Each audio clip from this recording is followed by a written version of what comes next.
Hello TNPSC officers, இன்றைக்கி நாங்கள் சென்னை ப்ரொட்டஸ்ட்டுக்கு போயிருந்தோம். அப்போ அங்கே நடந்த ஒரு நெகிழ்ச்சியான சம்பவத்தை பற்றி தான் உங்ககிட்ட நான் ஷேர் பண்ணிக்க போகிறேன்.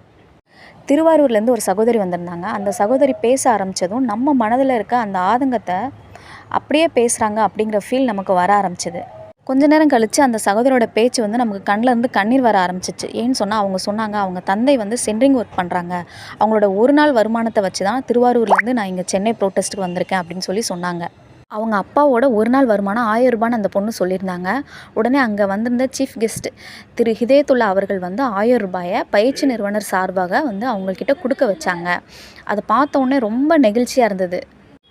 நான் இன்றைக்கி ப்ரோட்டஸ்ட்டுக்கு போகிறப்போ என் ஹஸ்பண்டை லீவ் போட்டுட்டு தான் நான் கூட்டிகிட்டு போக சொல்லியிருந்தேன். ஏன்னு சொன்னால் எனக்கு எங்கள் பிளேஸ்லேருந்து அந்த ப்ரொட்டஸ்ட் நடக்கிற பகுதி தூரமாக இருந்தது. அதுவே நான் கஷ்டம்னு நினச்சிருந்தேன். ஆனால் எவ்வளவோ தூரத்துலேருந்து நிறைய மாணவ மாணவியர்கள் வந்திருந்தாங்க.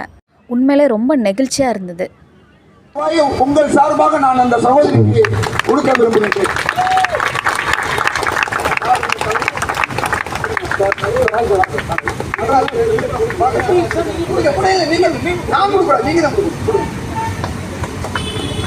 இது வேற ஒன்றும் கிடையாது. இனிமேலும் இது போல உதவிகள் அந்த அம்மா செய்வாங்க. இது போல பல உதவிகளை ஏழை மதம் அந்த அம்மா செய்வாங்க. நன்றிம்மா, நன்றி.